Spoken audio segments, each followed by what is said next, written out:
What's up, guys? Welcome into another episode of Jamming with J Money, man. We appreciate you guys tuning in once again, man. We got a special guest in here with us today, man. Jordan gonna be out, you know what I'm saying, most of the week today. So we got our guy Tony in here, man. What's up, Tony? Hey, how we doing, guys? J and J. I'm don't have the cool headset like Jordan Sharp normally has, but I am from Indy, so we'll just have a good time here today. Appreciate you guys joining me or letting me join you guys. I'm out here in Vegas, so it's a little early, but I'm awake. I'm ready to go. Right. Appreciate it, man. What's up, Junior? How was your weekend, man? Everything going good with you? Yeah, not too bad. I only had three plays this weekend after the rough week last week. I just tried to pick my spots a little more carefully. Went 2-1 on the weekend. Looking to get to this money this week, man. Whenever you guys are ready, let's roll. Right, let's roll, man. Let's roll. Yeah, I know on Saturday, man, I told people, you know what I'm saying? You already know, Junior, what happened on Saturday. I told them about the Mavericks, you know what I'm saying, minus the 3.5. I told people if that one in cash, man, I wasn't going to post to Twitter no more. So I know some people was rooting for me there. And I was dead serious, too, man. I was serious about that one. End up getting the cash on there with the Mavericks. You know what I'm saying? They end up winning by 8, but I really feel like if it wasn't for that second quarter, they really would have blew the Raptors out. There was needed that one there. The Knicks there lost at one point, lost a 1 point game. You know what I'm saying? Charlotte got that buzzer beater versus the Knicks in that game. That was a real interesting spot there. The Pelicans playing without all their players. Again, the Nets, Junior. What did I tell you? That the Nets? I said, doesn't this feel like everybody gonna hop on the Bulls and you know what I'm saying, the Nets playing without Kyrie? I feel like they're gonna be better without him. What do you know? They went over there and beat them, scored 43 points in their fourth quarter. What did you think about that, Junior? Did I call that shit or what? You called it. I thought about you during that game. You know I'm a big Kyrie guy. So I will just say this. You didn't say they would play better without Kyrie. You said it's a possibility. You kind of got helped by the fact that the Bulls couldn't make a shot in that game. They were awful in that game. I think they shot like 34%. So it was just the right combination of things for you to hit that play. But you called it, bro. Like the Bulls basically came out with the attitude like, oh, Kyrie not there, we got this, and they don't got nothing against nobody, bro. They better come out and get serious, or it's gonna be goodbye Jim Boylan very shortly.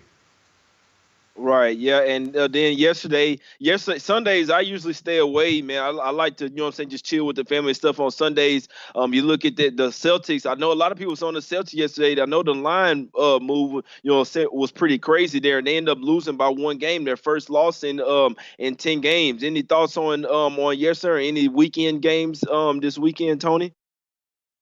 Yeah, I was kind of all over that Pacer game as a team that I followed to take the Bucks Saturday night, and it's going to be. I'll talk about it here with the Nets playing the Pacers tonight. You're gonna, if you watch this game or pay attention to it, it's going to be a lot of guys on this Pacer team that are pretty much D League talent.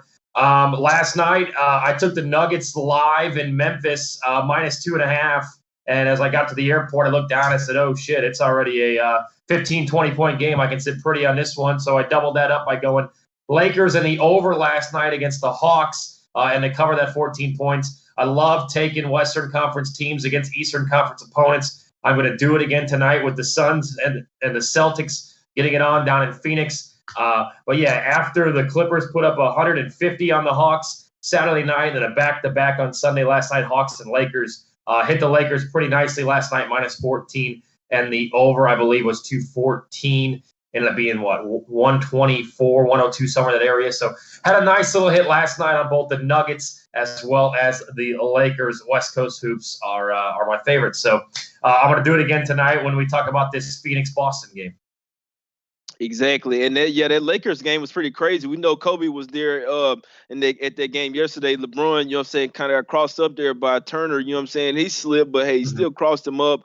Yeah, that total end up going over by 1 point. The Lakers are smashing the Hawks early in that game. I'm talking about it was 30-6, and then the Hawks obviously as soon as LeBron went off the floor, the Hawks made their run. I was watching this Golden State and Pelicans game, ugly game to watch, but you know what I'm saying, I was doing a little bit of live betting or whatever. The offense was absolutely terrible for both teams in that spot. A lot of injuries. Man, they were starting Draymond Green at the point guard yesterday, Golden State was. So that was pretty crazy. Like you say, the Nuggets booted shit out of the Grizzlies yesterday, and that was pretty crazy that the Celtics end up taking their loss yesterday. Hey, we'll get to this Celtics spot here in a second. I want to go ahead and get to this first game. I want to say a few things about it. Y'all know how I rock, man. Revenge game, Jay. We got the Knicks here. I know a lot of people liking the Cavs here, but I took the Knicks in the first half here in this spot. It is a revenge game. You look at it the past 2 games, the Knicks have been playing a little bit better. You know what I'm saying? They deserve to win that game versus the Hornets. Like I said, they lost it at a buzzer beater. You know what I'm saying? The last 4 games, the Cavs are 4-0 straight up and ATS versus the Knicks. They've kind of had their number. You look at the since these teams played 3 games ago, the Cavs have lost 3 straight and they only averaged 96 points per game. And you know what I'm saying? Now they coming back on the road once again into this New York Knicks spot, you know what I'm saying, environment where it's almost a must win. This was the game where they was talking about, oh, well, after they lost that game, well, Fizdale going to get fired. You know what I'm saying? I think they got to come out here firing tonight. I know that this is a back-to-back spot as well for the Cavs. One would say that the Knicks, you know what I'm saying, full game will look good as well. I'm on them here in the first half, you know what I'm saying, a spot that I trust them to come out here hot. Like I say, a revenge spot. The Cavs have not looked well whatsoever these past 3 games. They got the heat on deck. I'm on the Knicks in the first half here, -1.5, and I think they'll win this game as well. I think it's a must-win here for the Knicks. That last game, they didn't have Mitchell Robinson or Dennis Smith Jr. I know DSJ didn't do nothing that last game, but versus the Mavs, you know what I'm saying, he looked pretty good. And like I say, no Mitchell Robinson that last game as well. They got their starting center back. I know he was limping around some last game, but he's going to be in there tonight, man. I like the Knicks come out here and cover this first half. Any thoughts on this game, Tony? Yeah, I like the Knicks as well, especially because, as you mentioned, the Cavs coming off a back-to-back.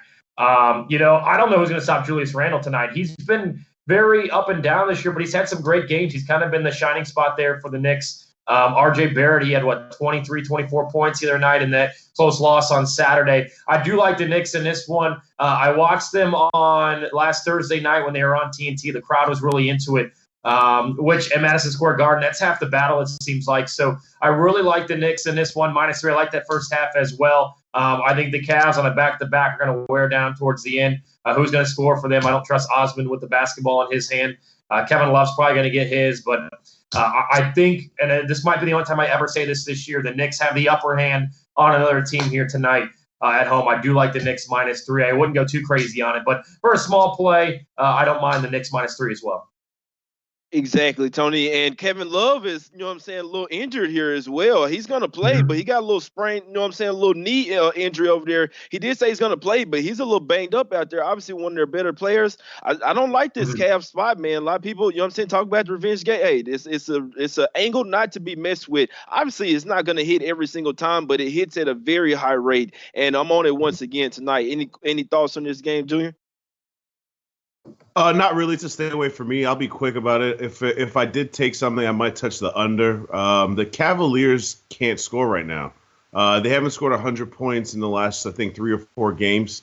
What they were relying on was never sustainable. You're not going to expect Tristan Thompson to keep balling the way that he's balling, especially offensively. I do think Colin Sexton looks better than the player that he was last year. He's still very young. Their other rookies been terrible. Meanwhile, the Knicks have been getting all their players back healthy. They're still a bad team also, but they're at home. The revenge game factor. If I were to touch this, I would lead towards the under, but it's a complete stay away from me. Exactly, yeah, and all the numbers say under. You see the total going up from 208.5 up to 211 now. You know what I'm saying? So money keeps piling in on the over. I'm with you though. All the numbers point to the under, but I didn't touch the total. Like I say, apparently some people liking it over there, but it doesn't always scare me off. Let's get into this Pacers and Brooklyn game, man. A lot of injuries in this game, man. It's far where the total, you know what I'm saying, the Nets open at 4.5. Now they down to 3. You know what I'm saying? And the Pacers, more injuries just announced for them. I just saw McConnell got announced out, and we knew that Lamb, you know what I'm saying, was probably going to be out as well. Sabonis is going to play in this game, but Brogdon is out. That's key for me. I'm going to let Tony talk about this game. Indianapolis guy, no, you know your team much better than I do, but I'm sure you're going to hit on some of those key points as well. No, you're exactly right. One of the most underrated things right now in the NBA is the pick and roll between Malcolm Brogdon and Domantas Sabonis. It's almost unstoppable. They've killed teams all year with this. Malcolm Brogdon, I think, was the steal of free agency. The Pacers were going to pick between him and Ricky Rubio. As a Pacer fan, so thankful they went with Malcolm Brogdon. This guy's the real deal. I'm surprised the Bucks gave up on him.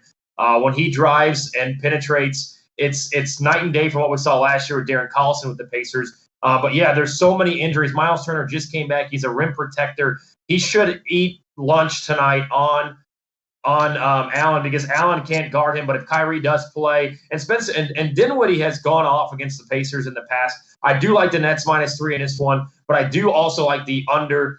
The Pacers give up the 7th least amount of points in the NBA. If Sabonis gets banged up or sits, that's going to be huge for the Pacers because he's a majority of their scorer. He's a double figure guy every night. If you watch this game, you're gonna see a lot of D-League talent like Jakar Sampson, who's played some decent minutes. Aaron Holiday still getting feet underneath him. Without McConnell in, Doug McDermott shoots pretty well on the road. He hasn't shot very well at home. TJ Leaf, there's been some speculation on him. I'm not sure he could guard me. So I do like the Nets in this one -3. The Pacers are very banged up right now, but the good news is Victor Oladipo up in Fort Wayne playing for the D-League affiliate, the Mad Ants. And I think when this Pacers team gets healthy and is firing all cylinders, this is going to be a sleeper team in the Eastern Conference. I know I'm from Indianapolis. I'm a Pacer fan, and you're going to give me the homer card, but there's a lot of players on this team that can beat you. I think they're a better team without Miles Turner, so maybe look for him to get moved around the trade deadline. But I like Malcolm Brogdon in the way he's played. Sucks he's not going to play tonight. I expect Kyrie Irving to get his points tonight. I expect Kyrie to go over 35. Yeah, any looks on this game, Junior? Junior got great insight on the Nets, so you got good insight on the Pacers. You on the Nets? What Junior like in here? Then I'll tell you guys. You know what I'm saying? Notes I got written down about this game. It's a stay away for me for a lot of the things that Tony mentioned. First of all, no Brogdon, no Lamb, even TJ McConnell. I mean, he's better than starting. Who's it? Aaron Holiday is the smaller one of the two. First of all, you got both Holidays starting, and none of them are named Drew. That's a problem. I'm not picking a team that's got these two guys starting. No disrespect to them; they're great bench players. But if you got to play, 28 to 35 minutes a game from these guys, that's a problem. And something that Tony mentioned, which was the most important thing to me. I honestly believe that the Pacers look better without Miles Turner. Not to say that Miles Turner is a bad player, but Tony can correct me if I'm wrong. There was a time where Domantas Sabonis was clearly the better player, but backing up Miles Turner because Miles Turner is their guy. Miles Turner gets hurt. Domantas Sabonis can't be denied right now. He's the better player of the two, but the Pacers insist on starting both. And I just don't think that, especially against the Nets who like to run up and down and get after it. I just don't like that combination. Jared Allen, versus Miles Turner or Sabonis, just whatever. I don't like the makeup of the Pacers roster because these are not the guys that they want on the court. And Malcolm Brogdon is obviously he's not an MVP candidate, but he's got an argument to be in that because he's one of the most important players in the league to his respective team. So you take Malcolm Brogdon out of there, who's the playmaker on this team now? There's no TJ McConnell, no Malcolm Brogdon, so they effectively have no playmakers. Warren doesn't play any defense. I like the Pacers, when they're right, when they're healthy. I heard Oladipo's starting to work out now, but I'm not even touching on the Nets. I just don't like what I see from the Pacers. And as for the Nets, they're just so up and down. They're a stay away for team for me at the moment until I can figure out what the hell they are. Yeah, they are up and down. The only thing that has me want to stay away from the Nets here, obviously the Pacers are 8-2 ATS the past 10 in this series, so they know how to play the Nets real good. Let's see. So you got no Brogdon, it's obviously a big deal. No McConnell. I mean, that's basically their 2 point guards there. You got the Nets. They're coming off of a 5-game road trip. That's the only part that I don't like about backing the Nets. Other than that, I mean, the Pacers, they hadn't looked good whatsoever. Me and Junior talked about it on Saturday. You know what I'm saying? They're starting line up the Holiday brothers, but out there, you got guys that's coming off that were supposed to be your bench players. Now they're starting there. Now who you got coming off the bench? I mean, I only scored 83 points at the house versus the Bucks. This last 2 games, they off a 2-game losing streak. I don't like them without Brogdon. This is a bet against team. Obviously, need to see if Kyrie comes back, but the Nets showed that they can win without him. The only part I don't like about this is the fact that it's coming off of a 5-game road trip, but I still think this is a Nets spot. It's his revenge game. Somebody said in the chat the Nets whooped up on them earlier this year. I mean, the Pacers won that game in Brooklyn here, so this is a revenge game. That's when the Nets weren't playing as well either.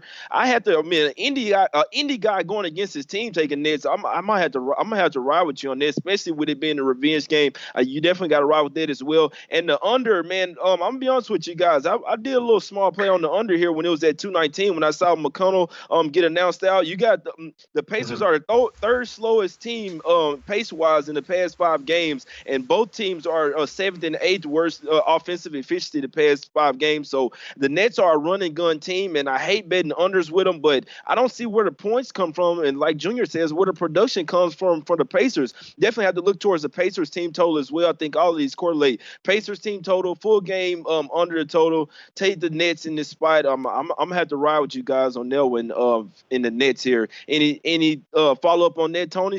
You think I should ride with you on the Nets here -3? Yeah, I like that because, look, the Pacers the other night with guys like Goga Batatse and TJ Leaf trying to score, just guys that aren't expected to score. They scored 83 points against the Bucks on Saturday night. With Miles Turner being back, he is a rim protector. He tends to just live outside a three-point line, and that's not, I don't mind him knocking down those shots when he has them, but he's not a back-to-the-back guy. As Junior mentioned, TJ Warren can't play any defense. And long transition rebounds, long transition defense is where the Pacers struggle. So you got to find guys like Joe Harris. You got to get a body on Garrett Temple. Can't let them beat you. The Pacers against the Nets, it seems like the last 3 or 4 years, always give up the 3 ball. I like the under in this one, 219. I'm at a Nets win about 101-86. As we talked about. So the Pacers are going to have a hard time scoring with a lot of D-League talent out there. The only good thing about this as a Pacer fan, if you're watching the Pacers, is these guys are going to get some minutes that are going to help them be in those roles when they return to the bench coming up in January or February. I think the Pacers might be players come then, February, March. But right now, yeah, I wouldn't. -3. This may even go up to -4.5 by the time this thing tips off tonight. Exactly. Yeah, the way I'm looking at it, if Kyrie gets announced in, it's definitely going to shoot back up to 4.5. You have a damn good point there. I'm gonna hop on it, man. I'm gonna hop on it -3.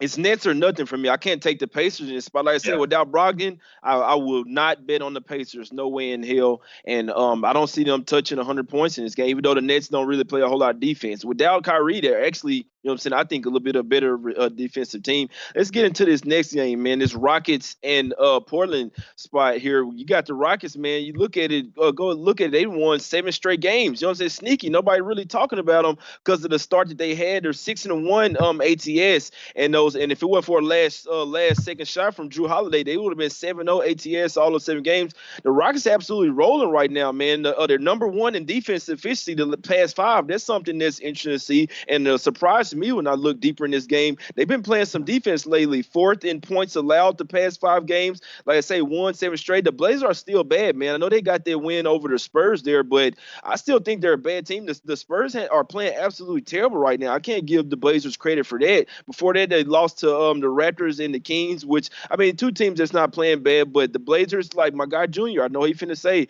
their front court is absolutely terrible, man. I think they're going to get 8 up in this spot. The Rockets getting Capella back here in this spot. I think the Rockets here at the house, man, just going to keep on railroading. We know that Dame and, Westbrook and Harden going to have a little thing going here. I don't think that that Dame and CJ their team has enough to keep up with the Rockets tonight. They start making those threes, rain those threes. It's going to be a long night, man. I know, you know what I'm saying? It's kind of maybe seemed like a lot of points at -7.5, but I don't think so, man. I'm leaning towards the Rockets here. What you got in this spot, Junior?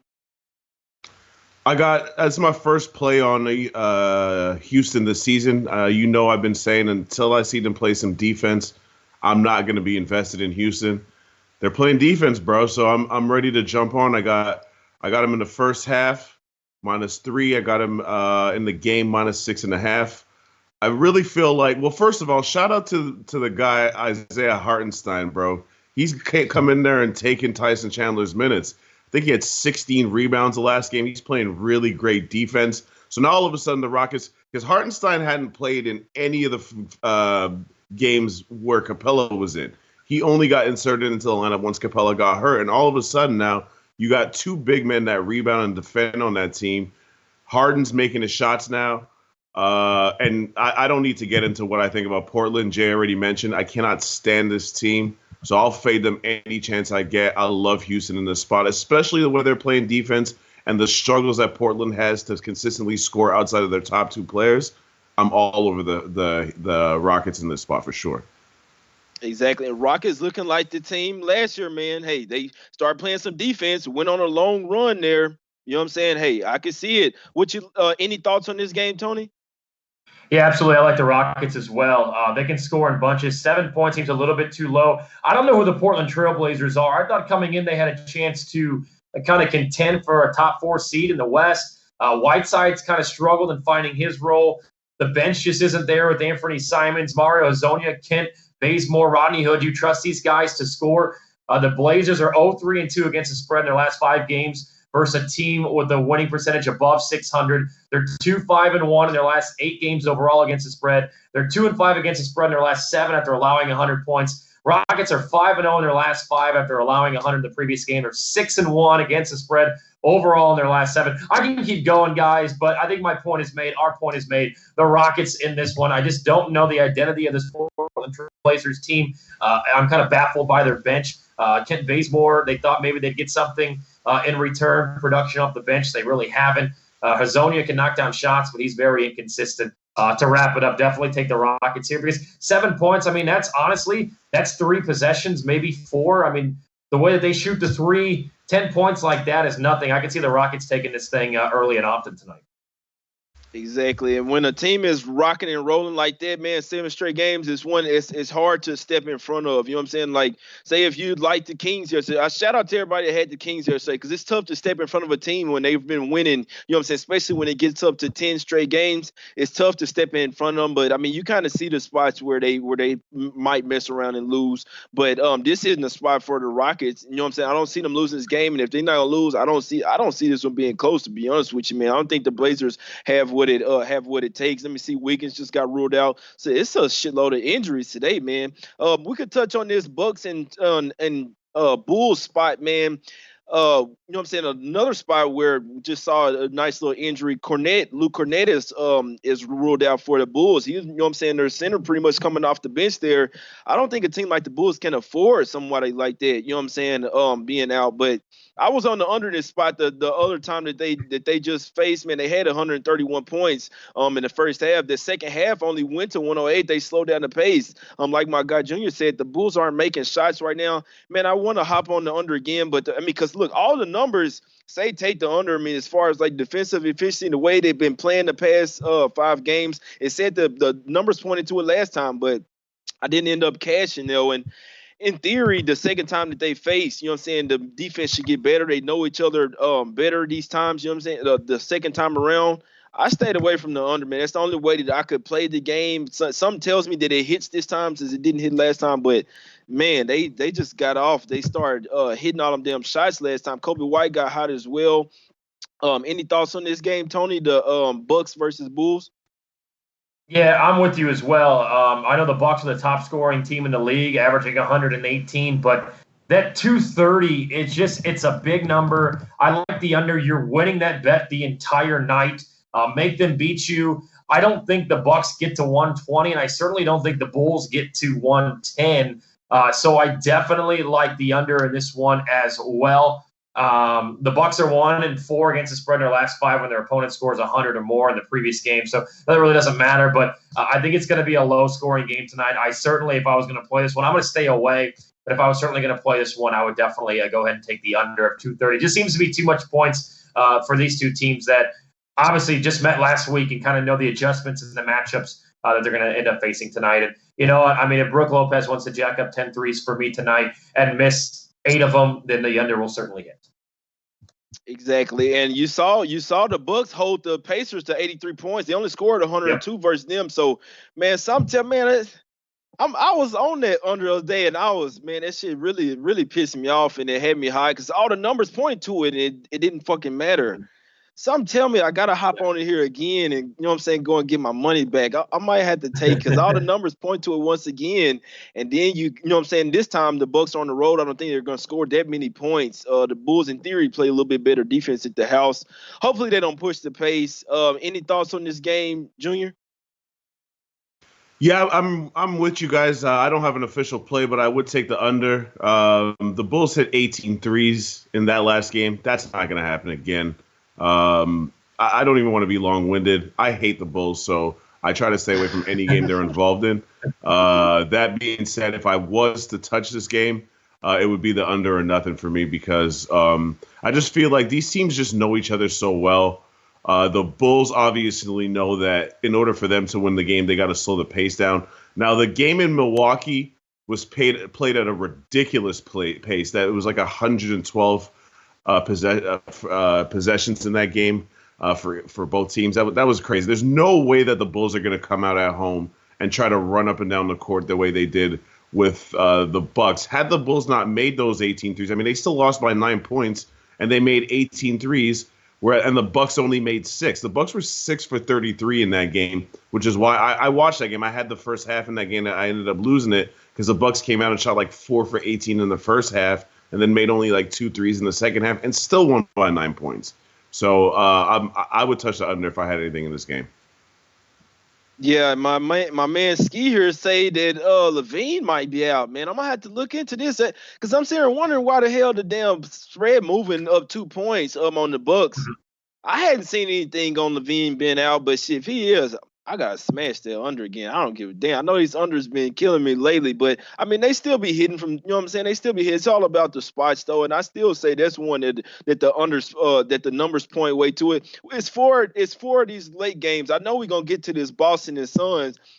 Did you guys want to mention anything on the Spurs in Dallas? I know I'm here in Dallas, man. I know I cashed that other bet with them. This is a spot where I am staying off. I know that obviously it's an interstate rival. The Mavs are the better team. They're playing much better. I mean, the Spurs have been playing absolutely terrible. Lost 5 straight games. I don't remember when the last time they did that. You know what I'm saying? It's the 3rd game in 4 nights. I don't know. It's Mavs or nothing for me. Some tell me that the Spurs could possibly come here to play. I mean, they're not going to keep losing forever. You want to say that, but I don't know. It's just a stay away spot for me, man. Did you have any looks on this game, Tony? If I was going to do anything, I would probably take the Mavs in that first half. As you mentioned, the Spurs have not been good lately. They're 1-4 against the spread in their last 5 overall. They've just been struggling. They're an old team. If I was going to take anything, it would probably be the first half. Maybe take the Mavs -3. But I'm going to stay away from this game because it's just too cold for me. Right. Any looks on this game, Junior? Yeah, so before the show was mentioned to you, my first parlay of the season. It's whenever I do parlays, they're always money line parlays. I got a 3-team money line parlay. Dallas is on there, and I just feel like I'm actually more so fading the Spurs than taking the Mavs, because I mentioned to you last week, Jay had lost like 4 plays in a row on the Mavericks, and I was completely off of them. But I look at this spot, and I just think, who's stopping Luka Doncic on this team? Yeah, I know DeJounte Murray plays defense, but he's still banged up. Like, he's still not even banged up, but he only plays like 20 minutes a game. Like, he's still on a heavy minutes restriction. He's not going to be able to roll with Luka. Porzingis looked pretty frisky the other night. He looks like he's going to get rolling. And there's just absolutely nothing that I like about the Spurs right now, especially on defense. Like, the Spurs stop defending. They do not play defense anymore. That's a recipe for disaster against a Mavs team that's one of the most efficient offenses in the league. I was hesitant to take the points just because the Mavs bench has been below par in the last couple of games. But even with that said, they're still the number 2 ranked offense in terms of efficiency in the league. So I just think Dallas money line tonight. I can't possibly back the Spurs under any circumstances. Right, yeah, it's a total stay away from me, man. The Spurs have beat the Mavs the past 5 games, so I know they're gonna remember that. I mean, they always play the Spurs tough as well. I'm like you. It's a game where I expect them to win. It's just, we know how the Mavs sometimes, they'll barely win games 1 or 2 points. So I'm staying away from it, especially when Love listed out.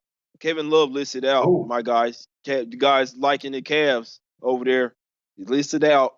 I don't see any chance. I'm sorry. I don't see any chance without Lil. They still play defense, but they're going to be missing some points tonight. We already touched on that game, but I mean, shit. Larry Nance Jr. as well. Randall in the List over. it out. List it out as well. I'm telling you guys, Knicks in that first half, y'all talk shit about the revenge game. Hey, he's one to not be messed with. Telling you guys, overall, it's cash and tickets. Might have to hop on the Knicks full game now. I'm telling y'all, I think they're losing this game to the Cavs, man. We already touched on that. Let's get into a game we hadn't got into. My favorite of the night. We got this Celtics and Suns spot here, man. Celtics and Suns here. I looked at the spread already. This spread obviously been out since yesterday before the Celtics lost their game. I'm going to tell you guys, I wish their shot would have went down, you know what I'm saying, for Marcus Smart. I wish they would have won that game barely. I was rooting for them to because I knew I would be on the Suns today, you know what I'm saying. I needed this to be their letdown game. They did end up losing that game by 1 point. If you look at it, they let this sorry-ass Warriors team keep it close, damn near have a shot to win, didn't cover them, barely eke out that win, and that's what made me think, damn, the Kings probably be the one to knock them off. The way the Kings been playing defense lately, 100 to a 99 game. The Suns, you look at it, they 7-0 ATS last 7 meetings versus they 7-0 ATS last 7 meetings versus Celtics. 9-2 ATS this on the year. Best against the spread team for us bettors all year. Huge rest advantage. This is the third game in 4 nights for the Celtics here, and it's a back-to-back spot when a game where they were fighting hard, had to come back down from, expended a lot of energy. I don't even care if they come ready to play in this game. Throughout the game, I don't even care if the Celtics up in the first half or whatever. I think the Suns this is their game in the second half. If they come to play here, I don't see them losing the spot, especially with the huge rest advantage. These are the games where the Money Williams have to win. You know what I'm saying? The Celtics coming off their first loss in 10 straight games, man. This is going to be a letdown spot. Usually after a team been winning so many games and their first loss, then they kind of exhale like, oh, you know what I'm saying? So it's even more of a letdown spot than next game. Got the Clippers on deck as well. You know what I'm saying? I got to take the Suns here, bro. I got to minus the 3.5. Give me the Suns all day in this spot. And I think this is a sneaky under as well. This one goes with the system. Top 10 defensive team that's on the back-to-back spot in the Celtics. I don't see them trying to run the gun with the Suns tonight. I stayed away from the under because the Suns are 5-0 to the over. You know what I'm saying? All the Suns stats point to the over, you know what I'm saying, in their past 5 games. So I got to stay away from it. Suns been scoring a ridiculous amount of points, but I think that the Celtics still going to slow this game down, but the Suns will prevail minus the 3.5. I'm leaning towards the Celtics team total is under as well. Any looks on this game, Tony? Yeah, absolutely. The Celtics are 1-3-1 against the spread on 0 days rest. As you mentioned, I'm high on teams playing those third and fourth Western Conference game when they're an Eastern Conference team or an East Coast team like Boston is.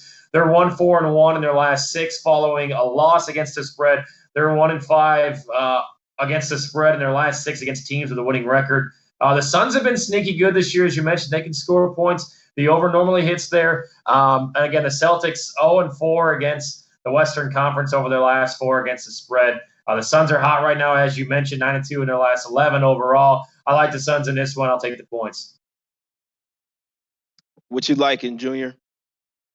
It's a stay away for me. I feel like the situation is not good for the Celtics. It's better if I was gonna take anything, it would be Phoenix or nothing.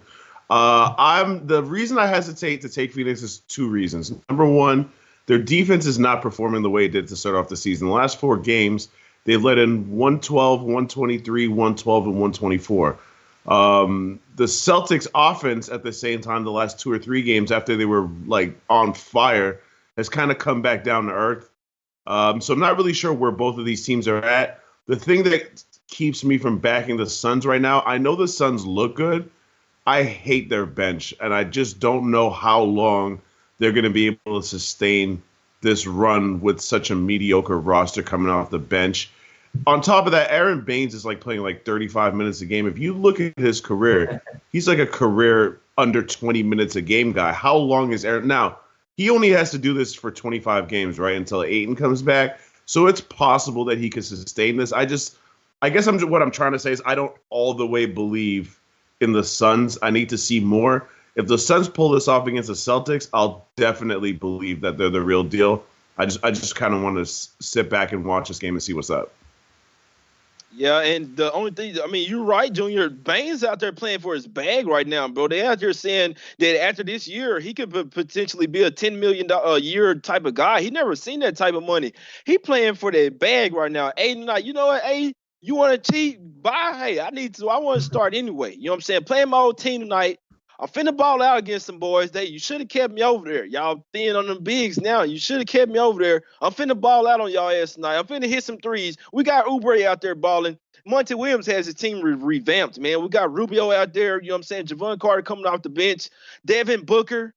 The Celtics are a nice deep team. I just think it's a terrible spot for them. You look at the past two games; they're becoming more and more vulnerable. I think this may be a spot where they might be setting it for the Clippers. You know what I'm saying? The back-to-back spot, you can't tell me they're not going to have tired legs in the second half. I'll be very surprised if Celtics come in here and get this win. I just will, especially full game. If they outlast the second half, what the Suns going to throw at them, I see the Suns will have to have a very real off game here for them to take a L here. And, I mean, Monty Williams has had his team ready to fucking go every single game. I think he will again tonight. Let's cast this Suns minus 3.5. And real quick, you guys want to touch on one of these late games? I don't have to play on neither one of them. Matter of fact, that Timberwolves, I might have to hop on. I might have to hop on their under, man. I might have to. The offense looked terrible without Wiggins, man. They're a totally different team. They're a one-man team. Karl Anthony Towns, that's about it, man. The Jazz land double digits here. I can only look towards the Jazz, but I'm liking this under, man. I'm liking it under, or the team total under, with stifling Jazz defense. What you got on this game, Junior? That's, you know what? It's kind of funny that you say that.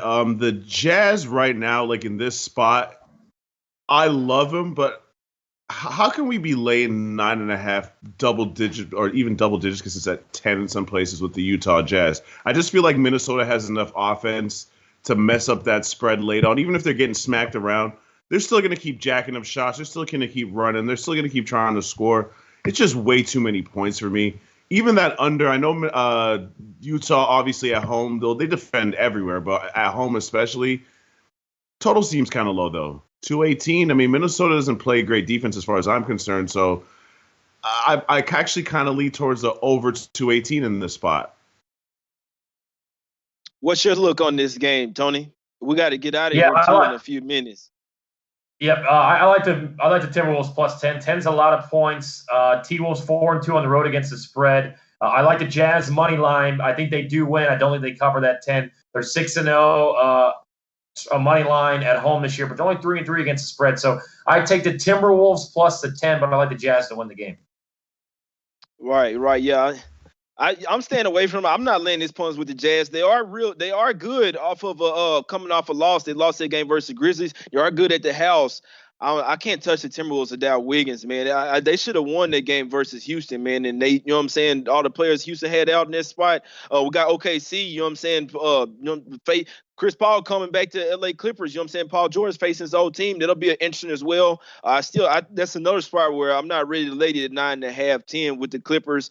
They should come out here and get that win. I think in theory, the Clippers should come out there and blow them out. I'm not a fan of OKC, but they are 0-4 on the road, but they do play really good defense. That's something they can keep you in any game, you know what I'm saying? And obviously they're going to have added motivation, try to come and beat Paul George's new team.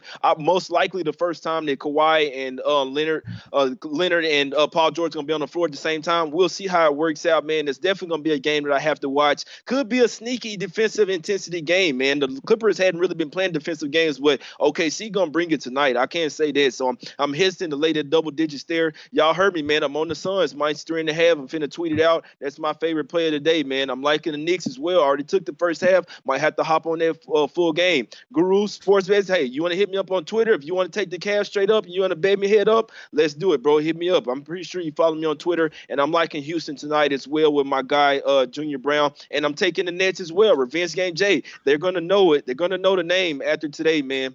Let's cash it, Tony. We appreciate you coming on with us, man. We appreciate you as well, Junior. And from what I heard, you back with us again, right? Tomorrow, right, Tony? Yeah, I'll be here tomorrow with you guys from Vegas, and then I believe on Thursday as well, back home in dreary, cold-ass Indiana. Bet. Appreciate that, man. Appreciate it. We appreciate all you guys for tuning in. I think we had a damn good show today. You know what I'm saying? Obviously, still missing Jordan as well. We have good shows when we're here with us as well. But as far as the bets, you know what I'm saying? Today, I feel comfortable with our bets. I see us going undefeated, man. We got to get out of here. You know what I'm saying? We appreciate you guys for tuning in with J Money. Y'all hit that like button and come back and tune in with us tomorrow, man. We gone.